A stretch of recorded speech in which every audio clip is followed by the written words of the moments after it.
Hello everyone, my name is Surabhi Singh और आज मैं आपसे बात करने वाली हूँ जो आपका एटीसी का एग्ज़ाम हुआ था सेकंड शिफ्ट का, उसके पेपर के बारे में। इससे रिलेटेड मैं क्वेश्चंस डिस्कस करूँगी जो भी आपकी प्रीवियस ईयर्स के क्वेश्चंस आए थे और कौन से इंपॉर्टेंट टॉपिक हैं जिससे आपके क्वेश्चंस रिपीट होने की मैक्सिमम पॉसिबिलिटी है। कुछ ऐसे फॉर्मूले जो कि आपके एटीसी के एग्ज़ाम के फेवरेट फॉर्मूले हैं जिन पे हर बार एक ना एक क्वेश्चन ज़रूर आएगा। तो प्लीज़ वीडियो को लास्ट तक देखना। अगर आपने प्रीवियस ईयर्स के क्वेश्चंस लगा भी लिए होंगे तो भी इस वीडियो को देखना, क्योंकि इससे मैं जो आपके एक्सपेक्टेड क्वेश्चंस बन सकते हैं उसको भी डिस्कस करूंगी। तो चलिए बात करते हैं फर्स्ट क्वेश्चन की। फर्स्ट क्वेश्चन में कह रहा है, in the hydrogen atom the transition take place from n=3 to n=2 orbit, the wavelength of the emitted radiation lies in the. ठीक है, तो आपको दिए गया है दो ऑर्बिट दिए गए हैं n=3 n=2। आपको वेवलेंथ बताना है। ठीक है, और वेवलेंथ आपको जो आपकी वेवलेंथ की जो भी लैम्डा की वैल्यू आएगी उसमें आपको ये बताना है कि जो भी आपकी वेवलेंथ की वैल्यू एक्चुअली आ रही है वो आपकी कौन सी रेज में है, मतलब किस पैरामीटर में आती है, एक्स रेज में, इंफ्रारेड में, विजिबल रेज में, यूवी रेज में। तो आपको इस क्वेश्चन को सॉल्व करने के लिए आपको सबसे पहले इन सब की रेंज का आइडिया लगना बहुत ज़रूरी है।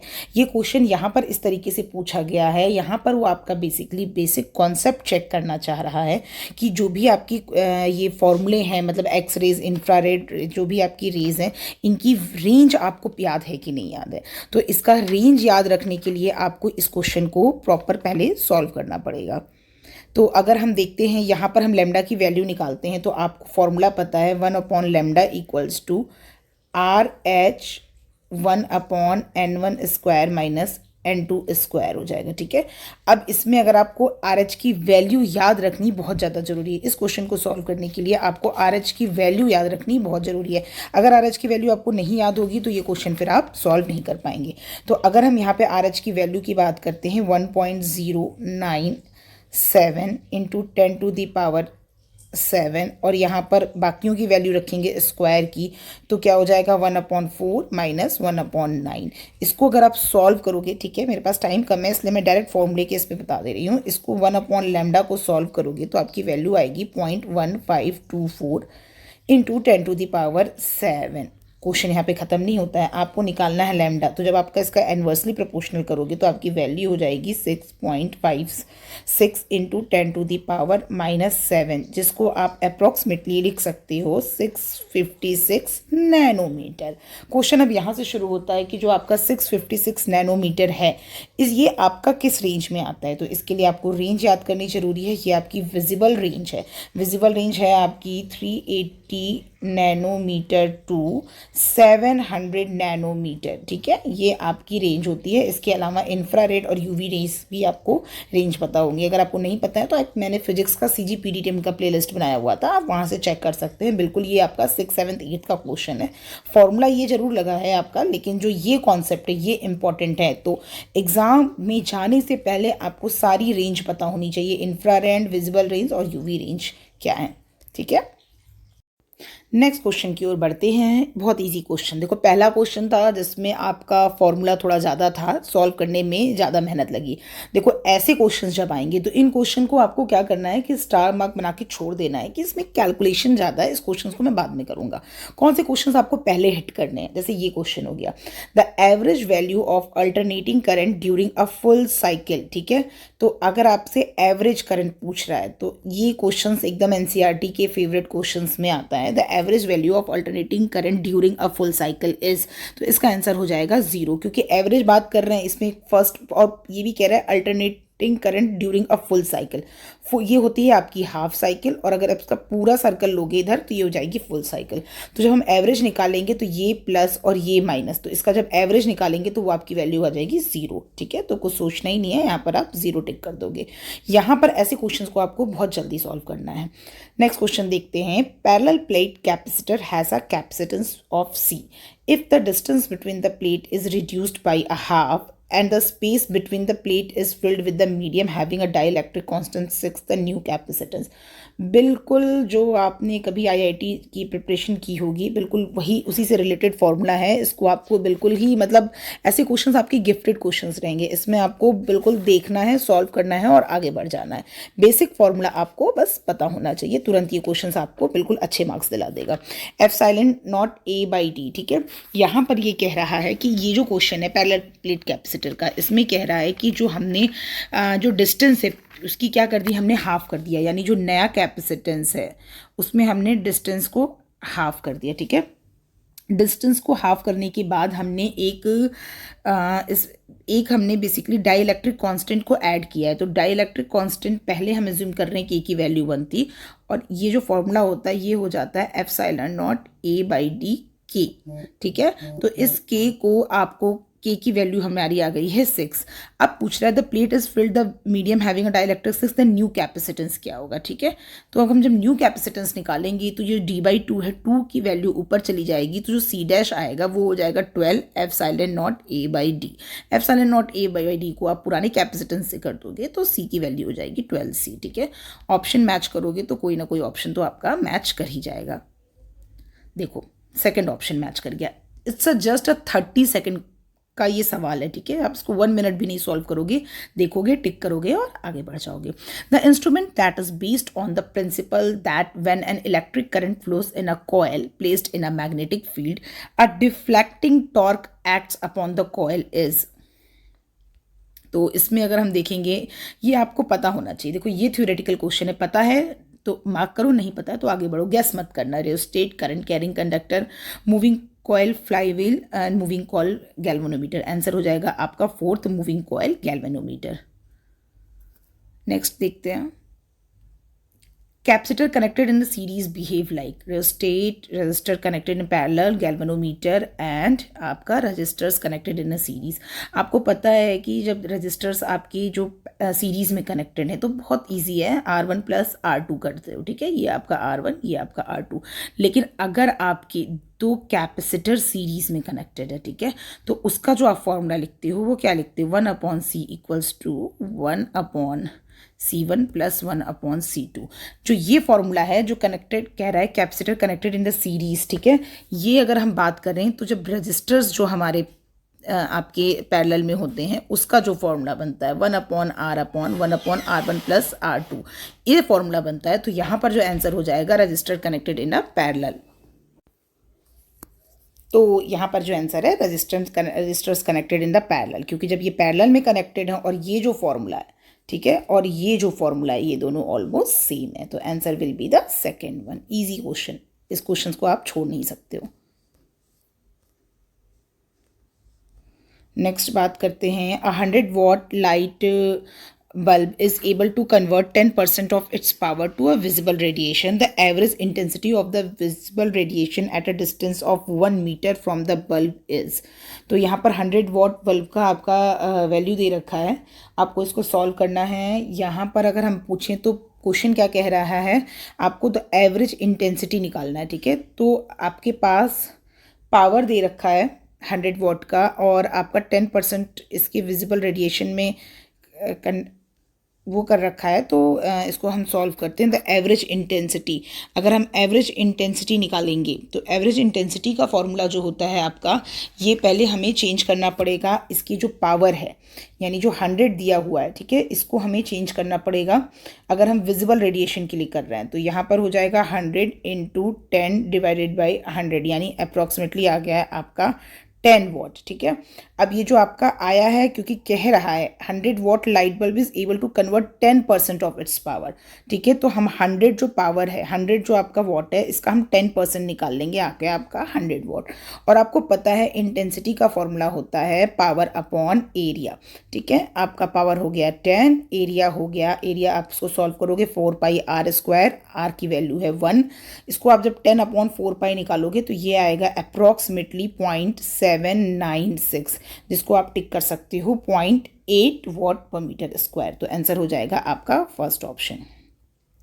The electric flux passing through a surface of area दे रखा है, इलेक्ट्रिक फील्ड वेक्टर दे रखा है, तो आपको इलेक्ट्रिक फ्लक्स निकालना है। तो इलेक्ट्रिक फ्लक्स की वैल्यू हो जाएगी आपकी ई डॉट ए। अब यहाँ पर आई का कंपोनेंट है बट एरिया में आई का कंपोनेंट नहीं है, ठीक है। तो क्या हो जाएगा, एरिया में आई का कंपोनेंट नहीं है तो आई का कंपोनेंट 0, तो 2i plus 3j minus 4k। अब हम क्या करेंगे, 8j, जे से जे का कंपोनेंट मल्टीप्लाई होगा तो आ जाएगा आपका 24j, ठीक है। तो बाकी इसमें कुछ सोचना ही नहीं है। एक सेकेंड,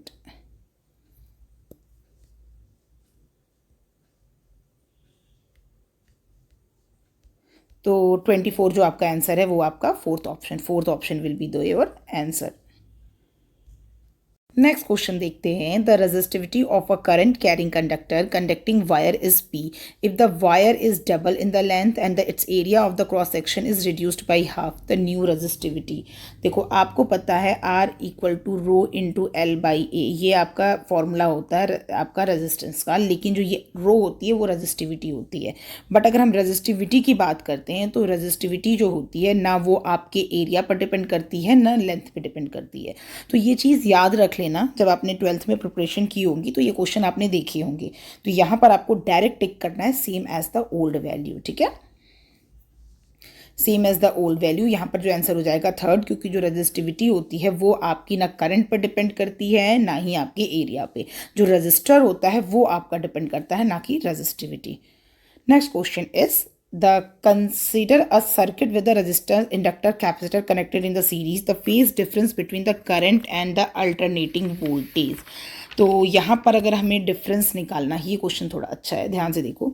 अगर मैं बात करती हूँ, रजिस्टर है, इंडक्टेंस है, कैपेसिटेंस है, ये आपके सीरीज में कनेक्टेड है। फिर हमारा कह रहा है कि phase difference between the current and the alternating voltage, ठीक है, जो करंट और वोल्टेज के बीच में आपका रेजोनेंस के टाइम पर जो कंडीशन निकालना है। तो रेजोनेंस की जो कंडीशन होती है उसमें क्या होता है, एक्सएल इक्वल टू एक्सी। और जब आपका एक्सएल इक्वल टू एक्सी हो जाएगा तो उस टाइम में जो फेज डिफरेंस होता है, उस टाइम में जो फेज डिफरेंस होता है उसकी वैल्यू यानी 10 फाई की वैल्यू होती है 0। ये आपका रेजोनेंस का कंडीशन है। तो यहाँ पर आपको आंसर जो टिक करना है वो टिक करना है 0। कुछ ऐसे मतलब ये सब प्रूफ्ड क्वेश्चंस हैं, ऐसे नहीं है कि आपको इस टाइम में आप टाइम लोगे और क्वेश्चन को सॉल्व करोगे, नहीं। इसमें देखो दो केस और भी बनते हैं। एक होता है इंडक्टर सर्किट पूछ दिया या कैपेसिटेंस सर्किट पूछ दिया, तो उसमें केस क्या हो जाएगा, अगर हम इंडक्टेंस की बात करते हैं तो हो जाएगा एक्सएल ग्रेटर देन एक्सी। अगर हम कैपेसिटर सर्किट की बात करते हैं तो एक्सएल लेस देन एक्सी, ठीक है। तो ये कंडीशंस हैं जब आपका इंडक्टर सर्किट हो जाएगा, कैपेसिटर सर्किट हो जाएगा, तो ऐसे कंडीशंस को आपको ध्यान में रखना है। नेक्स्ट क्वेश्चन देखते हैं। The electric field of a plane electromagnetic wave oscillates sinusoidally with the frequency दे रखी है, एम्पलीट्यूड दे रखा है, the wavelength of the wave is. जहाँ पर आपकी फ्रीक्वेंसी की वैल्यू दे रखी है और एम्पलीट्यूड दे रखा है और आपसे वेवलेंथ पूछ रहा है। देखो इस क्वेश्चन में कुछ नहीं करना है आपको, जो एम्पलीट्यूड दे रखा है वो कन्फ्यूज करने के लिए दे रखा है। आपको जो फॉर्मूला लगाना है F equal to C by lambda. C की वैल्यू है आपकी 3 × 10⁸ और आपकी जो सी की वैल्यू इतनी दे रखी है, वेवलेंथ की वैल्यू पूछ रही है, यानी फॉर्मूला चेंज हो जाएगा, यहाँ लैम्डा और यहाँ फ्रीक्वेंसी आ जाएगी। फ्रीक्वेंसी की वैल्यू है 10⁻10। सॉल्व करोगे 1.5 × 10⁻−2। ऑप्शंस मैच कर लेते हैं। हाँ देखो, तो इसको सॉल्व करोगे तो आपका थर्ड ऑप्शन मैच कर जाएगा 0.015। ऐसे क्वेश्चंस बिल्कुल आपको देखने हैं, सॉल्व करने, ये आपकी स्कोरिंग है। ऐसे क्वेश्चन आप बिल्कुल मत गलत करना, बस देखो, टिक करो, आगे बढ़ो, ये आंसर्स आपके बिल्कुल सही निकलेंगे। फ्रीक्वेंसी, अब एम्पलीट्यूड दे रखा है और आप सोच रहे हो कि एम्पलीट्यूड दिया है तो कुछ अलग आंसर आएगा, नहीं, बिल्कुल नहीं। आपको पता है जो बेसिक फॉर्मूला लगना है आपका lambda equal to C by F या F equal to C by lambda, solve करोगे तुरंत आंसर आएगा और आगे बढ़ जाओगे सॉल्व करके। The closely wound आपका solenoid 80 centimeter long has a 5 layer of winding of 400 turn. Okay, the diameter of the solenoid is 1.8। Value दे रखी है आपकी, डायमीटर की वैल्यू दे रखी है। उसके बाद से कह रहा है आपका क्या क्या दे रखा है, करंट दे रखा है, ठीक है। बहुत बेसिक सा फॉर्मूला है। मैग्नीट्यूड ऑफ आपका मैग्नेटिक फील्ड पूछ रहा है। देखो एकदम फॉर्मूला याद, क्वेश्चन तुरंत सॉल्व, क्योंकि आपके पास इनको भी पता है, आपके पास टाइम नहीं है, आपको सिर्फ वैल्यू रखनी है। छोटी छोटी वैल्यूज़ आपको याद रखनी चाहिए, लाइक म्यू नॉट की वैल्यू आपको पता होनी चाहिए 4 पाई इंटू 10⁻⁷, एन की वैल्यू आपको पता होनी चाहिए 2000, करंट की वैल्यू आपको पता होनी चाहिए, करंट की वैल्यू है जैसे 8 एम्पियर, लेंथ की जो वैल्यू दे रखी है, लेंथ की वैल्यू आपकी कितनी दे रखी है, लेंथ आपका दे रखा है 80 सेंटीमीटर। इसको अगर आप कन्वर्ट करोगे तो आपका 1 मिनट, हाँ ठीक है, अगर आप इसको जब कन्वर्ट करोगे तो ये आपका कन्वर्ट करके 80 सेंटीमीटर को हम क्या लिख सकते हैं, इसको चलो हम सेंटीमीटर में ही छोड़ते हैं और देख लेते हैं करंट की। हाँ अच्छा, ये देखो 400 टर्न्स दे रखे हैं, ठीक है, और 5 ले रखे हैं, तो 400 इंटू 5 कर दोगे तो ये आपका 2000 आ जाएगा। ये चीज़ ध्यान रखना, 5 लेयर्स हैं तो आपका जो एन है यहीं पर कन्फ्यूजन होगी, जो बच्चे आपका मल्टीप्लाई नहीं किए रहेंगे तो वहाँ पर आपका आंसर चेंज हो सकता है, ठीक है। डायमीटर की जो वैल्यू दे रखी है उसको आप सॉल्व करोगे, 1.8 सेंटीमीटर दे रखा है, इसको आप लिखोगे 0.018, ठीक है, मीटर में, ठीक है। इसको आप सॉल्व करोगे आपका आंसर आ जाएगा, ठीक है। 2.5 इंटू 10⁻⁻2 समथिंग इसका आंसर है, ऑप्शन 1 सॉल्व करना। अगर नहीं आंसर मैच करता है तो कमेंट सेक्शन में बताना। Next question is the frequency of electromagnetic wave produced by an oscillating charge particle. तो आपको ये पता होना चाहिए जो फ्रीक्वेंसी इलेक्ट्रोमैग्नेटिक वेव की होती है, frequency of electromagnetic wave equal to frequency of oscillating charge particle, ठीक है। ऑस्किलेटिंग चार्ज पार्टिकल दोनों की वैल्यू सेम होती है। अगर oscillating with the frequency V दे रखा है तो यही आपकी इलेक्ट्रोमैग्नेटिक की भी फ्रीक्वेंसी हो जाएगी। बेसिक कॉन्सेप्ट आपका फर्स्ट ऑप्शन सही हो जाएगा। तो नेक्स्ट क्वेश्चन देखते हैं, consider a conductor of a metal with a non uniform cross section, the parameter that is constant, ठीक है। तो इसमें कौन सा पैरामीटर कांस्टेंट होगा? अच्छा क्वेश्चन है क्योंकि आपको फॉर्मूले सारे को पता होने चाहिए, लाइक ड्रिफ्ट वेलोसिटी की फॉर्मूले, drift speed, current density, current. तो अगर हम ड्रिफ्ट वेलोसिटी की बात करते हैं I/N E A, क्योंकि आपको पता है ना करंट का फॉर्मूला होता है NEAVD, ठीक है, जहाँ VD आपका ड्रिफ्ट वेलोसिटी होता है। तो अगर हम VD की वैल्यू निकालेंगे तो I/NEA हो जाएगा। तो यहाँ पर नॉन यूनिफॉर्म क्रॉस सेक्शन कह रहा है, इसका मतलब A वेरी करेगा, तो आपका VD कांस्टेंट नहीं हो सकता, तो ड्रिफ्ट वेलोसिटी नहीं हो सकता है। करंट डेंसिटी की बात करते हैं तो J = I/A, अगेन आपको पता है कि non uniform cross section A very करेगा तो करंट डेंसिटी वेरी करेगा, ड्रिफ्ट स्पीड भी आपकी वेरी करेगी। जो करंट है वो आपका फॉर्मूला क्या होता है, V = RI, यानी I की वैल्यू क्या हो जाएगी V/R। तो आपका यहाँ पे आपका एरिया का कोई ज़्यादा रोल नहीं दिख रहा है, तो यहाँ पर जो आंसर हो जाएगा वो हो जाएगा आपका करंट, ठीक है। Next is the source of energy in stars is nuclear fission reaction, fusion reaction, dissociation of atoms, electron degeneracy। तो आंसर हो जाएगा आपका न्यूक्लियर फ्यूजन। फ्यूजन और फिजन आप जरूर देख लेना कि आपका फ्यूजन में ब्रेक करता है, फिजन में आपका क्या करता है। ये क्वेश्चन इंपॉर्टेंट है, ये रिएक्शन इंपॉर्टेंट है बेसिकली, तो आप इनका एक बार थ्योरी जरूर देख लीजिएगा। The magnitude of magnetic force per unit length on a wire carrying a current of 8 ampere, the making an angle of 30 degree with the direction of uniform magnetic field। तो आपका question में क्या क्या दे रखा है, क्वेश्चन में आपका V दे रखा है, B दे रखा है बेसिकली। चलो लिख लेते हैं जल्दी जल्दी से, ये क्वेश्चन भी बहुत इजी है, तुरंत ही सॉल्व हो जाएगा। आपका दे रखा है करंट यानी I की वैल्यू दे रखी है 8 एम्पियर, उसके अलावा एंगल दे रखा है यानी साइन 30 यानी थीटा की वैल्यू 30 डिग्री है, साइन 30 की वैल्यू हो जाएगी आपकी 1/2। Magnitude of force per unit length पूछ रहे हैं, यानी आपका F/L पूछ रहा है, तो आपको निकालना है F/L की वैल्यू। F/L की वैल्यू निकालने के लिए आपका जो फॉर्मूला होता है वो होता है आपका BI sin थीटा, ठीक है। फॉर्मूला तो होता है actually bill, F = bill sin theta, but हमें याद रखना फोर्स पर यूनिट लेंथ दिया है, यानी F/L निकालना है। B की वैल्यू दी हुई है आपकी, B की वैल्यू है 0.15, I की वैल्यू 8 दे रखी है और यहाँ 1/2, इसको सॉल्व करोगे आंसर आ जाएगा आपका 0.6। सॉल्व कर लेना, आंसर आपका 0.6 ही आएगा,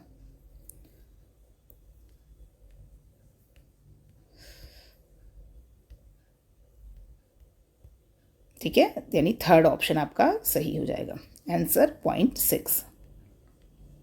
The straight wire carries a current from north to south. The direction of the magnetic field at a point east of the wire will be। देखो डायरेक्शन का क्वेश्चन आ गया तो यहाँ पर आपका राइट हैंड रूल लगेगा। स्ट्रेट लाइन क्या कह रहा है आपका, straight wire carries a current of I from north to south, east west north south. अगर आप इसको इस तरीके से बनाएं, east west north south. The street wire carries a current from north to south, ठीक है, from the north to south. The direction of the magnetic field at a point east of the wire will be. तो आपको पता है जो आपका जो rule है, आपका राइट हैंड रूल है जो आपका, वो क्या कहता है कि जो आपकी डायरेक्शन होगी वो कैसे शो करेगी, अगर आप अपने थंब को मूव करोगे तो इस तरीके से आपकी यहाँ पर डायरेक्शन शो करती है। The right hand rule, if I thumb is the right hand then the direction of wrapped finger will give the direction of magnetic field. तो आप अपने हाथ को ऐसे थंब को रखो, आप डायरेक्शन में बेसिकली नॉर्थ टू साउथ की डायरेक्शन में रखोगे तो आप देखोगे जो आपकी फिंगर्स हैं, फिंगर की जो मूवमेंट हो रही है वो क्या हो रहा है, वर्टिकली अपवर्ड हो रही है। ट्राई करके देखना, नॉर्थ टू साउथ आप रखो, वर्टिकली अपवर्ड हो रही है। ये आपका राइट हैंड रूल होता है। यहाँ पर जो आंसर हो जाएगा ये आपका फोर्थ ऑप्शन हो जाएगा, ठीक है, वर्टिकली अपवर्ड, ना कि वर्टिकली डाउनवर्ड।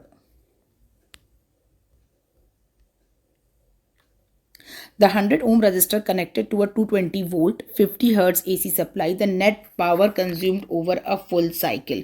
बहुत इजी क्वेश्चन है, आपको पावर पूछ रहा है। पावर के लिए आपको क्या करना है, आपके पास दो वैल्यू दे रखी है, 100 ओम और आपका वोल्ट की वैल्यू दे रखी है। तो पावर का पता है आपको, V इंटू आई होता है, VRMS वोल्ट की वैल्यू दी हुई है 220। आपको यहाँ पर जो दे रखा है ये आपका दे रखा है। करंट निकालने के लिए आप क्या करोगे, करंट निकालने के लिए आप यहाँ पर फॉर्मूला लगाओगे, 220 तो आपने एज इट इज़ रख दिया, और नेट पावर पूछा है। तो नेट पावर निकालने के लिए आप यहाँ पे करंट कैसे निकालेंगे, करंट निकालने के लिए आप क्या करोगे, करंट निकालने के लिए I इक्वल्स टू V/R करोगे। तो V आपकी दे रखा है 220 और R की वैल्यू है 100, इसको सॉल्व करोगे तो 2.2 आ जाएगा। तो 220 इंटू 2.2 आप सॉल्व करोगे तो आंसर आ जाएगा 484, ठीक है। सॉल्व करना इसको, आंसर हो जाएगा आपका first option. An electron beam with the cross section area आपका दे रखा है, ठीक है, passing per second perpendicular to any section. The current density, current density दे रखा है, यानी करंट डेंसिटी के लिए आपका फॉर्मूला होता है J इक्वल टू I/A। आपको निकालना क्या है, इसके लिए आपको निकालना है करंट की वैल्यू। करंट की वैल्यू निकालने के लिए आप क्या करोगे, करंट की, क्योंकि आपको एरिया दे रखा है, करंट का फॉर्मूला होता है, अगर आप देखोगे तो फॉर्मूला होता है dQ/dt, ठीक है। Q निकालने के लिए आप क्या करोगे, N इंटू ई करोगे, N इंटू ई करोगे तो N की वैल्यू है 1.6 इंटू 10⁻16, ठीक है, यहाँ पर दे रखा है। हाँ, और यहाँ पर आपको सॉल्व करना है, N इंटू क्यू की वैल्यू है N इंटू ई की वैल्यू पता है आपको, ये 1. 1 सेकेंड, हाँ, 6 इंटू 10⁻, कितना दिया है, 16। तो ठीक है, यहाँ पर रख लेंगे 6 इंटू 10⁻16। ये 1.6 इंटू 10⁻19 कर लो, ये Q की वैल्यू हो गई। E की वैल्यू इतनी दे रखी है, और आपको T की वैल्यू की अगर हम बात करें तो T की वैल्यू 1 सेकेंड दे रखा है, पासिंग पर सेकेंड। यहाँ से आपका I निकल जाएगा, I की वैल्यू अप्रॉक्सीमेटली आएगी 9.6 इंटू 10⁻3। अब आपको कुछ नहीं करना, ये I की वैल्यू आपको यहाँ पुट कर देनी है, और यहाँ से जब आप करंट डेंसिटी का फॉर्मूला निकालोगे तो ध्यान रखना जो एरिया है, एरिया आपका जो दे रखा है 1 mm² दे रखा है, इसको जब आप कन्वर्ट करोगे तो मैं यहीं पे सॉल्व कर देती हूँ। J की वैल्यू 10⁻³ का, क्योंकि बिकॉज ये मीटर में कन्वर्ट करना है, और आपको फिर यहाँ पर ये आपका क्रॉस सेक्शन एरिया दे रखा है ना, हाँ, बस इसके बाद आप इसको सॉल्व कर लोगे, आपका आंसर आ जाएगा।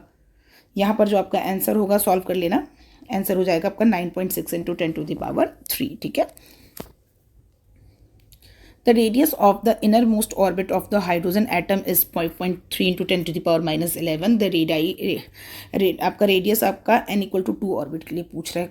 फॉर्मूला इस पूरे फिजिक्स का जो आपको सबसे ध्यान में रखना है, आप कोई भी टॉपिक मत छोड़ कर जाओ, क्योंकि फॉर्मूला बहुत इंपॉर्टेंट है। आपसे R2 की वैल्यू पूछा हुआ है और n² R1 है, ठीक है। तो आप यहाँ पे जब सॉल्व करोगे तो n की वैल्यू 2 है, यानी 4 हो जाएगा। R1 की वैल्यू आपको दी हुई है, और बस आप इसको सॉल्व करोगे तो आपकी वैल्यू आ जाएगी 2.12 इंटू 10⁻10, ठीक है, R2 की वैल्यू है। सॉल्व कर लेना, आपका आंसर आ जाएगा।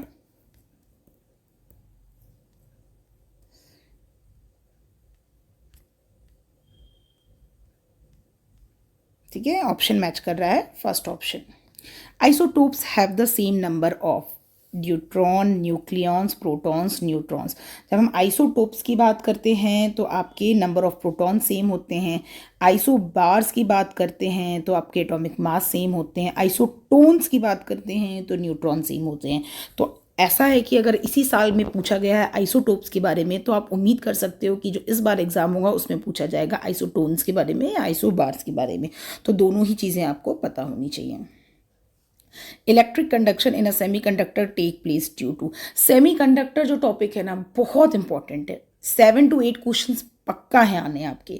मतलब ये जो टॉपिक है कहीं ना कहीं से आपको बहुत ज़्यादा नंबर दिलाएगा, तो सेमीकंडक्टर टॉपिक बिल्कुल नहीं छोड़कर जाना है।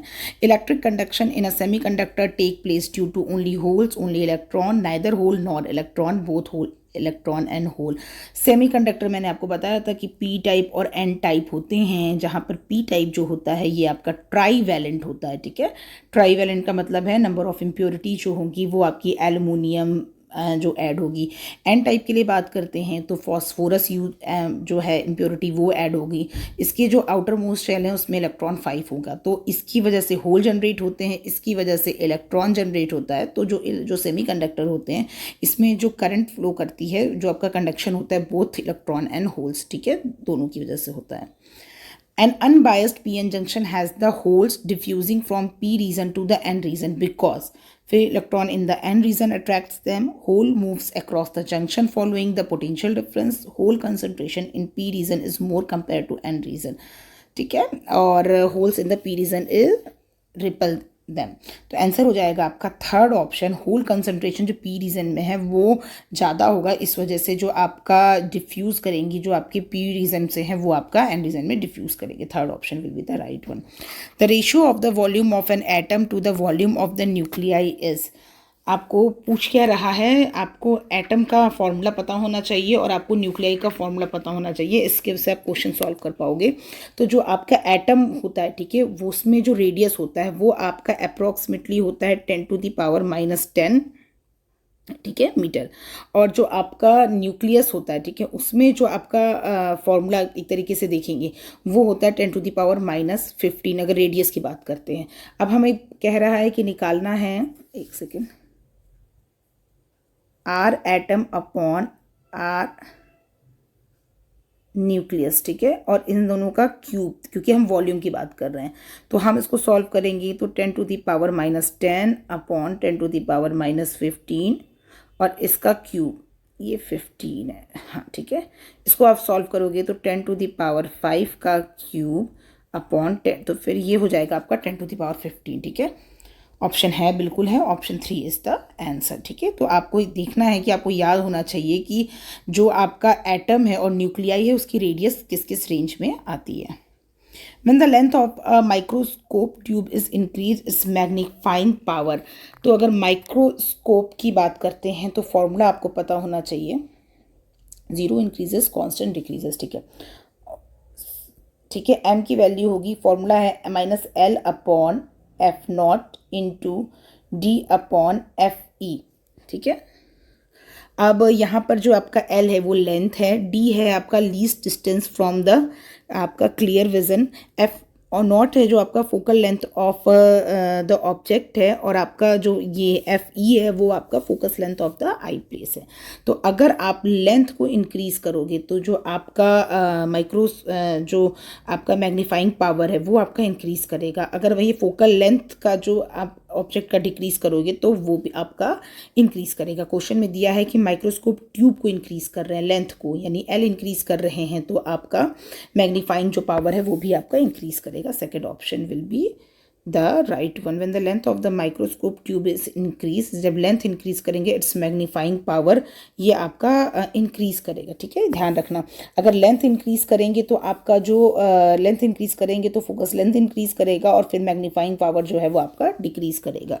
अच्छा, मैग्नीफाइंग जो पावर होता है, ठीक है, ये आपका फोकल लेंथ हो गया, और जो मैग्नीफाइंग पावर होगा वो, हाँ सॉरी, ये चीज़ ध्यान रखना, ये ऑप्शन आपका इंक्रीज नहीं, ये आपका ऑप्शन सही होगा, क्योंकि एफ जो पावर की जो वैल्यू होती है वो क्या होता है, वो उल्टा होता है, ठीक है। जो मैग्नीफाइंग पावर होगी वो आपकी फोकल लेंथ की उल्टी होगी ना, अपोजिट इनवर्सली प्रोपोर्शनल होती है। तो अगर हम लेंथ इंक्रीज कर रहे हैं तो आपका फोकल लेंथ इंक्रीज करेगा और आपका जो पावर होगी वो आपकी इन्वर्सली प्रोपोर्शनल होती है, तो 1/f होता है। तो अगर फोकल लेंथ इंक्रीज कर रहा है तो मैग्नीफाइंग पावर क्या होगी, वो डिक्रीज करेगी। तो option 4 will be the right one.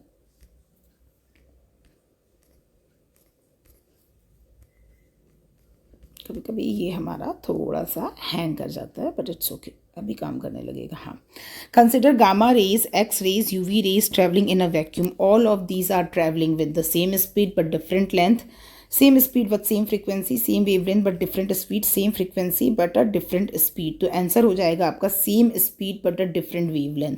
जो आपका एक्स रेज होते हैं, यूवी रेज होते हैं, ये मैंने आपको बताया था ना, गड्डी एक्स यूवी इन माई रेंज, तो इनका जो वेवलेंथ है वो डिफरेंट होगा, लेकिन जो स्पीड होगी वो सेम होगी। In a vacuum all the electromagnetic radiation travel with the same speed irrespective of frequency.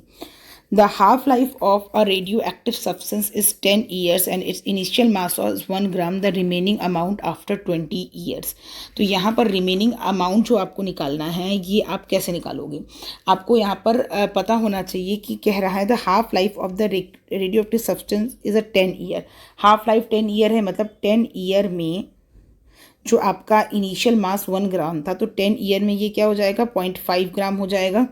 तो 20 ईयर में जब हम करेंगे तो ये क्या हो जाएगा, 0.5 का भी आधा यानी 0.25 ग्राम। तो रिमेनिंग अमाउंट की अगर हम बात करते हैं तो आंसर आपका मैच कर गया 3। इसको फॉर्मूले से भी निकाल सकते हो, फॉर्मूला आपका थोड़ा सा लैम्डा निकालने के लिए आपको मेहनत करनी पड़ेगी, 0.693/t12, यहाँ से आप लैम्डा की वैल्यू निकालोगे, फिर आप इसको फॉर्मूले में पुट करोगे तो बहुत बड़ा हो जाएगा, यहाँ से निकालोगे, थोड़ा सा ट्रिक से निकालोगे तो आप तुरंत सॉल्व कर लोगे। और जनरली ऐसे एग्जाम में ना इतने फॉर्मूले से सॉल्व करने वाले क्वेश्चन कम ही देगा, अगर देता भी है तो आप इसको स्टार मार्क बना के सबसे लास्ट में सॉल्व करना, पहले आपको जो डायरेक्ट क्वेश्चन हैं उनको सॉल्व करना है। नेक्स्ट क्वेश्चन देखते हैं, silicon has a hole concentration, hole का कंसनट्रेशन दे रखा है, ठीक है, NH दे रखा है आपका 1.5 × 10⁻16। Indium is dope, the new hole concentration आपका क्या हो जा रहा है, 4.5 इंटू 10⁻22। तो क्या पूछ रहा है, कंसनट्रेशन ऑफ डोप्ड सिलिकॉन, ठीक है। तो Ne और Ni दे रखा है और आपको सॉल्व करके बताना है यहाँ पर, तो बस इजी है, Ne इंटू फॉर्मूला लगा दोगे आप, फॉर्मूला आपका ये देखो, ये भी आपका सेमीकंडक्टर का ही क्वेश्चन है, NH into Ne equals to Ni², ठीक है। तो आपसे पूछ रहा है Ni² की वैल्यू दे रखी है, ठीक है। तो यहाँ पर हम सॉल्व करेंगे तो आपका हो जाएगा 1.5 × 10⁻16 का होल स्क्वायर, ये Ni² अपॉन 4.5 × 10⁻22, ठीक है। इसको आप सॉल्व करोगे तो आपकी इलेक्ट्रॉन का वैल्यू निकल आएगा, यानी Ne की वैल्यू निकालनी है, Ne की वैल्यू निकालोगे तो यहाँ पर क्या फॉर्मूला हो जाएगा, ठीक है। तो इसको आप सॉल्व करोगे तो आपकी वैल्यू आ जाएगी अप्रॉक्सीमेटली 5 × 10⁻3 तो आंसर हो जाएगा आपका फर्स्ट ऑप्शन। ये क्वेश्चन लंबा, मतलब ऐसे क्वेश्चंस को आप मतलब जो सॉल्व करने वाले होंगे उसे आप बाद में टच करना। The charge carrier in a P type semiconductor are large number of electron in and a small number of holes. देखो बहुत इजी क्वेश्चन है, पी टाइप एन टाइप तो बिल्कुल पूछना ही पूछना है। पी टाइप में क्या होगा, होल्स ज़्यादा होंगी, एन टाइप में क्या होगा, आपके इलेक्ट्रॉन्स ज़्यादा होंगे, first option cancel. Large number of hole and a small number of electrons, only holes equal number of holes and electron. तो जब हम पी टाइप सेमीकंडक्टर की बात करेंगे तो लार्ज नंबर ऑफ होल्स होंगे और आपका स्मॉल आपका नंबर ऑफ इलेक्ट्रॉन्स होंगे। क्वेश्चन इस बार पूछा जा सकता है एन टाइप सेमीकंडक्टर का, तो अगर आप एन टाइप सेमीकंडक्टर पूछ रहा है then you will take large number of electron and small number of holes, ठीक है। और equal number of holes and electron की कंडीशन क्या है, इंट्रिंसिक की, ठीक है, जब उसमें कोई भी डोपिंग नहीं हुआ होगा, ठीक है। आंसर 2 सही है। The instrument that is based on the principal that when electric current flows, ये मैंने आपको बता दिया, इसका आंसर होगा मूविंग कॉइल, ठीक है। तो आपके सारे क्वेश्चन यहाँ पर डिस्कस्ड हो गए। 30 में से 30 क्वेश्चंस मैंने डिस्कस कर दिए हैं। क्वेश्चंस का लेवल बहुत टफ नहीं है। अगर आपने थोड़ा सा फॉर्मूला देखा हुआ है, 2 या 3 क्वेश्चन हटा दो आप, तो आप आराम से 25 मार्क्स स्कोर कर सकते हो। मैं अभी कुछ प्रैक्टिस के भी क्वेश्चंस लाऊंगी, तो वीडियो को लाइक करना, सब्सक्राइब करना, जिससे आपको नोटिफिकेशन मिलेगी प्रैक्टिस क्वेश्चंस की करने की। और इस वीडियो को मैं चाहूँ तो 1.5 घंटे में भी पढ़ा सकती हूँ, बट आप उन वीडियोस को चूज़ करो जिसमें आपको कम टाइम में ज़्यादा से ज़्यादा नॉलेज मिल रही है। तो डियर स्टूडेंट, लास्ट तक बने रहने के लिए थैंक यू।